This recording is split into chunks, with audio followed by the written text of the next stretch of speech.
Hello everybody and welcome back to another video for the day. We're going back into r/Tales from the Front Desk, because I really am appreciated the fact that you guys really did seem to like that first one. Just because, like, I don't know, I always get a little nervous whenever I try out new subreddit just because I have absolutely no idea how they do, so I very much appreciate the feedback of you guys saying that you very much do like it and you guys want to see more. So yeah, here we are. Enjoy the video. Like, comment, subscribe, leg you. Homophobic guest that left me astonished. Context: so, like with many hotels close enough to an airport, we have contracts to house the crews in between flights with multiple companies. Pride Month was on its last week when this happened, so we will have had pride flags flying outside. In a very liberal LGBTQ-friendly hotel located in walking distance of multiple gay bars and clubs that you pass at least 4 on the way here from the direction of the airport. Pilot: is that a pride flag you guys are flying? Me, confused: yeah, why? Is there a problem with that? Yeah, just so you know, if I wasn't here for work, I would not stay here. Here is some advice: you are losing business for flying that flag so that you could take it off. And then he walks off. I was flabbergasted that he thought that he was good advice to get more people to stay here. He even mentioned a restaurant nearby that he wants to go to that is located right next to a gay bar, so he knows that they are there in walking distance. We get plenty of business from the gay bars and clubs. We even have special rates for them because of it. So, we are not hurting for business to need more people like him. What amazes me even more is that, in my experience, nearly every male flight attendant from 3 different companies that stay here has been openly gay, and I can't tell this included his own flight attendants that went off first. Additionally, I can also tell a fair number of the pilots were also openly gay. If you are wondering if I am just stereotyping them, I am a gay man myself and have seen many of them frequenting the gay bars, inviting known gay club regulars to the rooms or appear on apps like Grindr myself. So it was just crazy for me that he had the gall to tell me this with the context of the local area, and that he works in an industry where he works with a lot of gay men, including his own crew for the flight. Context: early June. City is setting up for the Pride, so there is Pride decor around the cities and nearby gay bars and clubs. Guest comes in, and it is around 11 p.m. to midnight. He asks if I can set him up with a taxi to go somewhere. I call one up and get the address from him. I think to myself, that address sounds familiar, but I could not remember why, so I decided to search it up after he leaves. He then makes small talk with me while he waits. He said just got back from a play from the local city theater. I tell him it is good to hear that they are having more productions on off days. Since the virus, they have only been running shows on weekends. He decided it was perfect timing to bring up politics and his political leanings. So, typical right-wing talking points, blah blah, but the most important part is his rant was the anti-LGBTQ plus stuff as he trashes on the Pride decor. The taxi arrives and he leaves. I looked up the address as it was still eating at me because I remember it from somewhere. As soon as I saw what was there, I realized that the only thing was a business where my former coworker's husband is an accountant at, and had offered me a job once to work there as the front desk staff. The business in question is a gay bathhouse. I also decided to look up that he was telling the truth about the theater because I had thought it was strange for there to be a play letting out near midnight that day. There was no play that night, and in our city on weekdays nights, the restaurants in the area close at 10 p.m., so the only thing open in that area are a handful of club venues, gay bars, and another gay bathhouse. I assume he had just left the bathhouse because the only other reason to be in that area if there were no plays that let out that late would be to go to the clubs or bars. But they are farther out from us than the theater, and you would not know that they were there unless you went 3 blocks behind the theater away from the hotel. The bathhouse, however, is on the path in between us in the theater. I have been told by friends that the bathhouse nearby is a hole in the wall with almost no business, so it makes sense that he left that one to get a taxi for the much bigger, nicer one. So I was amazed at how much of a giant hypocrite he was after his 10-minute rant about the LGBTQ plus community, and then goes to a gay bathhouse. Honestly, this is just the first time I'm finding out that gay bathhouses exist, or that the US has bathhouses. I kind of feel like I've had customers like this before, because I know for a fact we used to have a Pride Month setup in my store, and I remember my manager telling me that somebody filled out our store survey with very negative things about the Pride Month thing, and he recognized the phone number when the customer called in, so he turned his gay up to 11. Like, he's open. My manager at work is openly gay. He knew this customer was coming in. It was the funniest thing for me to start my shift on, I think, for that entire month. If my manager happens to be watching my videos, dude, that is still a fun memory that we both enjoy. Because the customer that called in heard him having his voice being the very flamboyant way that he was doing it, and then immediately hung up, because this was not gonna go anywhere. He was in no way, shape, or form gonna budge to that person. Bro, no rooms mean no rooms. Why the F did you try to book? I'm a night auditor at a Schmilton property. I'm the employee on site during my shift. One night we sell out, and there was an air show in a gymnastics competition. All hotels within 40 miles of us were sold out too. Crazy. So I had to turn down a lot of people. I got no less than 20 calls from people asking if we had rooms. I seriously didn't have rooms. All the rooms had guests in them, and no cancellations. I was doing breakfast prep in the kitchen, and I get a phone call because of how our hotel is set up. If I'm in the kitchen, I can't see the front desk. NA is me, man is the guest. Ring-a-ling, ring-ring, NA. Thanks for calling the Schmilton. Interrupted. I'm at your front desk. Oh, okay, one moment, please. Hi, I'd like to book a room. Oh, sorry, we're sold out. So you have, like, no rooms? No rooms being held for employees? No rooms? Yeah, sorry, we don't hold rooms for employees on this property. All of my rooms have guests in them. There's an air show and a gymnastics competition. All hotels within a 40-mile radius of us are booked solid for tonight. I called the reservation line up for 10 minutes ago and they found nothing. So no rooms here? No, sir. Sorry, I can't help tonight. The man leaves and I go back to my kitchen to continue my prep. Please note that it's around 2 a.m. Phone ringing. Hi, thank you. Interrupted. Hi, it's me again. I'm at the front desk. NA goes back to the desk. Oh, hi again. How may I help you? So, by the way, I work in hotels, and I know you have a room because I was able to book online. What day did you book for? The 1st through the 2nd.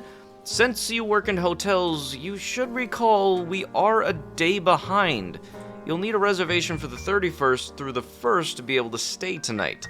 Since you work in hotels, you should also know that your reservation means that you check in at 3 p.m. on the 1st, and I'll definitely have a room at that time. But since I'm sold out tonight, I have 0 rooms vacant right here, right now. You'll need to wait until 3 p.m. so that I can get you into a room. But I need a room tonight! As I explained the first time we met, I have no rooms available for you now. I didn't lie to you, because that doesn't help me. Whatever. Man comes back. Hi, reservation comes up, though. I informed the manager that he should be canceled with a fee because he directly made a reservation despite me telling him not to, because I didn't have any vacancies. I don't feel I should grant favors when you purposely don't listen and try to do something anyways. That's all, folks. I'm starting to understand why I resonate a lot with the people at the front desk, because I deal with the similar dum-dums at my register while I'm at work. I'll have people that do something, say something, and it shows the coupon that says, hey, this is $15 off, without even bothering to read it's not even for our store. I'm not even making that one up. Like, it happens way too much. And I feel like these are the same type of idiots that would go into the hotel asking, hey, can I get a room? Yeah, hi, we're sold out. Yeah, well, I can't read, so that sign can't stop me. Now, unfortunately, that is a mindset that is becoming all too true. A little bit of a small tangent of relating to my work, actually. This reminds me of the logic of a customer I had yesterday. They brought up 2 bags of hay, and they were wanting to know which one was cheaper because obviously we don't have the prices posted on the shelf for them to be able to know ahead of time. So I checked them out, or try to ring up the items, and then they ask, is this safe for rabbits? One of them's got a picture of a damn rabbit on it. I got so close to being written up that day because I wanted to be a smart smartass so bad. Don't believe me? This is the damn bag. Psst, you got an infestation. For some quick background, I've been in the industry for about 4 years total now. A year and 7 of my first hotel job, mostly a nightly audit. At this first job, I worked in the particularly strange spot that often attracted strange individuals. It was a motel with several outside access rooms, about 60 in all, around an L-shaped main building plus 2 other buildings across the parking lot, where the C wing was, as well as the long-term stays, which were indoor access only in a separate part of that building. The property was located on the edge of town next to a highway between a swamp behind D-wing and a cemetery across the road. So, as you can probably imagine, my nightly security walks were very fun. Oftentimes, I'd hear my own footsteps echoing across the lot, and when there was fog, it gave me serious Silent Hill vibes. The place was the perfect setting for a horror film. Anyways, Night Audit had the responsibility of preparing food for breakfast in a sizable kitchen. But unfortunately, we had a rodent problem. The place should have been shut down just for the hazards alone. We had a mice and a large rat scurrying about, and the inspector was either incompetent or getting bribed. Traps would be set, but these rodents were smart. Luckily, though, the infestation was limited to just the main building. During one of my security walks with a clipboard full of written license plates, yes, management wanted to record every license plate number in the lot every night, and one of those heavy metal flashlights, I was called over by a guest from the entryway to a long-term building. We'll call him Tommyson. Well, I approached Tommyson and asked him if he needed help with something. "You got a frickin' infestation, man," he says. My heart skips a beat. Did the mice somehow migrate across the parking lot to the long-term building? Anything is possible when you're by yourself in a 5-star bona fide dookie hole at 1 in the morning. I ask him what he has seen. He urges me to enter the long-term hall and see for myself. They're in his room. Now, I was a young lad with a big black solid flashlight to use against him if he tried something with me. But I quickly learned that to be the furthest thing from his mind. I followed him to his room, and he opened up the door, very visibly disturbed and acting very agitated. "It's freaking unreal," I remember him saying. I looked inside. Ever see a conspiracy thriller? They always have the obligatory scene where the main character returns home to find everything that has been tossed by some shadowy government agent in search of the MacGuffin. That's what Tommyson's room looked like. And all of the furniture had been pulled from the walls, the bed was flipped, the drawers were emptied all over the floor.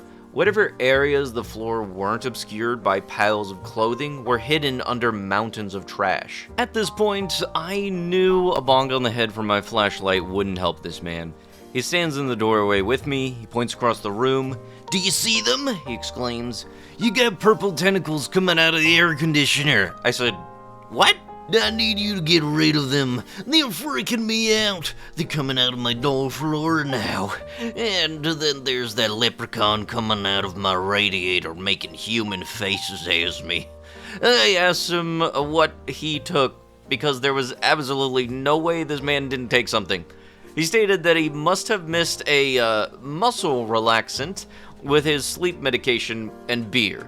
To this day, I don't really know what he took, but I'm pretty sure that it wasn't that. I managed to keep my wits about me, which was good because he was nearly hysterical, and I was stupid enough to venture into his domain, armed with just a flashlight. I told him whatever he took was messing with his perception of reality. He just needed a good night's sleep, and to keep telling himself that it wasn't real. This seems to calm him down. For all of 20 minutes, by this point I had returned to the desk and reported this to my supervisor, who was staying in what we call the Brown House, reserved for members of management who figure they ought to stay on property but not in an actual room for the night. He thought that it was hilarious. Honestly, so did I. But then Tommyson wouldn't keep calling and calling and calling. No matter what I said to him, no matter how often I got him to think rationally, the solution was temporary, and he would interrupt my work once more. Eventually, I stopped answering the phone. Then he started migrating across the parking lot. He would enter the lobby with his phone in his hand. "I have proof," he declares. "I got it all on video. I'm gonna be rich. I'm gonna share this all over YouTube and make a dookie ton of money from this." Naturally, he wanted me to review his findings. We were in this together now, and there would be no escaping the endless bounties provided by Tommyson's gold rush of substance-induced supernatural phenomena. He would flip through the photos, play videos, skip through random parts of them, pause, play, zoom in. "This is insane," he says. "The videos change every time I look at them." "Because you're high!" I almost yelled at him. He wouldn't listen. He let one video play out for a whole 15 seconds where the phone was pointed at a box of crackers tucked under his radiator. I heard him gasp in the video, and then he says, "You hear that? The leprechaun just hissed at me." He replayed this section 3 or 4 times. At this point, my frustration was nearing its boiling point. I was behind on my checklist. I still had several hours left in my shift, and this man just would not leave me alone. I told him he needed help. Or a movie. Anything to help keep him distracted long enough to let me finish my work. Management were the types who wouldn't accept this guy as an excuse for not completing tasks. I considered getting the police involved, but he decided that he would search the parking lot for more. Since Pokemon Go was just released around this time, I think he would just look like an overly enthusiastic adult man playing Pokemon Go, while he paced the entire property searching for things that did not exist on his phone. At the end of my shift, he called the front desk once again. He returned to his room at some point, but I couldn't tell you when. "It's all good now, brother," he said. "I don't see them anymore."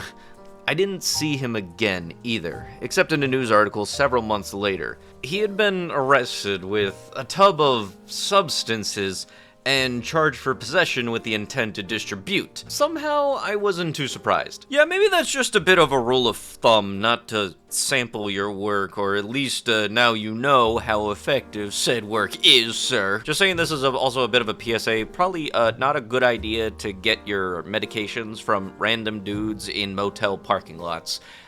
Very much not a good idea. Don't recommend it at all. It's not good. It's kind of illegal, actually, so yeah, don't do it. A Chinese food trade-off. So, a guest comes to check in. I get their CC, their ID, their car info, etc., etc., etc., as is my usual spiel. I give them the area restaurant guide. "Oh, no, we're okay. We got Chinese on the way over."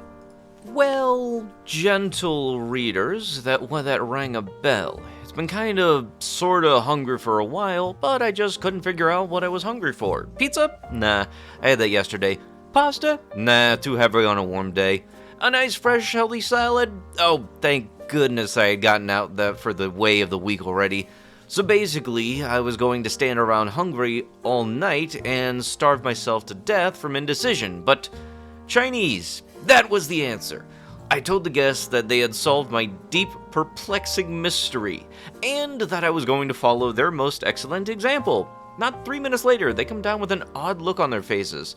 That is never good. She, good-natured, said, "We have a little problem." I braced for the inevitable disaster that was about to unfold upon me. The restaurant messed up our order. We were supposed to get dumplings, but they gave these by mistake. I can't eat these, and my daughter doesn't want them. So we thought you might like them. And she opened the box to a half-dozen still-warm crab rangoons. Might I want them? Deep-fried, cheese in a wonton? Okay, yeah, it's cream cheese, but that's still cheese. Of course I want them. I'm from Wisconsin. Arteriosclerosis is listed on our food pyramid, for goodness sake. I sit down and enjoy the wonderfulness of wonderful that is an even half-assed crab rangoon, but they are only appetizers for a reason. My Chinese food taste buds have been fed but not satisfied. So I order from my usual delivery place to round out tonight's dinner, while I'm at it. Not too long after, my food arrives. I grab one of the boxes and go down to room 777 and knock on the door. "Hello, I finished ordering my dinner and you gave me the idea for, but I had to order an appetizer to get free delivery, so here's an order of steamed dumplings. They're thrilled. I'm thrilled. We're all fed, everyone is content, the magic harp is returned to a happy valley. God is in his heaven, and all is right with the world. It won't last, but it is nice while it does. Okay, yeah, this is wholesome, and it had a good ending. This is some of those stories that I like. I like whenever we have a whole bunch of messed up stuff, because that makes it so that whenever we do have something that's wholesome, it stands out that much more. And I'd say you made a friend that day if you wound up getting something that worked out in the end for everybody. Like, everybody's happy! That's a good thing! You're effed. Hi everyone, I just really need to vent. I'm a full-time night auditor at a Tipton, 11 p.m. to 7:30 a.m. shift, and been doing this for about a year and a half now. This is my second day back to work after being on vacation for 5 days, and we just got done being extremely busy due to a sports tournament that we had in town about 2 weeks ago. A little bit of backstory, I was robbed last year around Memorial Day weekend. Stole my bank from my locked drawer while I went to the bathroom. I had to fight and get security and security measures placed. Long story short, over a year later, they have a system. Not a perfect one, but it is a system. Doors lock at midnight, but there is overnight security and a sign placed outside the front doors with a doorbell that I can hear at the front desk. The sign gives instructions on how to use the keycard to get back in or to ring the doorbell. I'm sitting at the desk watching Steven Universe and folding receipts, minding my business, doing my job. I am by myself tonight. Security is on a walk at the moment. It's also currently storming. And from where I sit at the desk, I have a slight view of the front doors, but not enough to see if guests are outside, hence the doorbell. I can usually hold it together at work, but I have been feeling kind of sad as the 4th is coming up, and it was one of my Nana's favorite holidays. She passed away in May of 2022. Also, I am paraphrasing the conversation because I called my husband shortly after it happened to calm me down, so I'm writing this a few hours later. I will refer to the guest as AG, Angry Guest. Meanwhile, I'm folding receipts watching Steven Universe on my phone. AG comes up, and I can see that his shirt is soaked from the rain, and moves receipts over my phone. Hello, can I help you? Yeah, you see me? I'm soaked. Confused, but also slightly concerned. Yes, I do. Is everything? Yeah, I'm here for 2 nights. I paid $600 for 2 nights and I can't get in the door. Now I am soaked. Do you see me? Yes, I can see. Did you ring the door? Trying to understand if I missed the doorbell chime. Impossible, because I am sitting right next to it, and made sure it worked before putting the sign out. Yeah, there's no did you. I was stuck outside. Couldn't in the door, and I paid $600 to stay here. And now I am soaked. I want to talk to your manager in the morning, and he starts walking away. Okay, I can leave notes for her in the morning. I do apologize. Security is on the walk, and that is why we have a doorbell out front. What is your room number? The dude tells me his room number. No, you don't understand me. I am soaked. Do you see that I'm soaked? Keeps mentioning how much he paid. I'm going to speak to your manager in the morning. Okay, I will leave notes for her. Angry Desk comes back over to me. Yeah, you do that. I want to see you put it in. Stands over me while I type his room number. You saw me over there trying to get in. I'm stuck outside, and I'm now soaked. No, I cannot see you from where I'm sitting, and that is why we have the doorbell. Yeah, whatever else I want your name. I'm going to talk to your supervisor in the morning. You are going to be effed. My name is not this. Write it down. Writes down my name. I use a nickname at work, not my full name, and I hand him the post-it note. He hands it back. What's your last name? You were gonna be effed. I am not going to provide you with my full last name. I will give you an initial. Sure, whatever. You're effed. I'm soaked.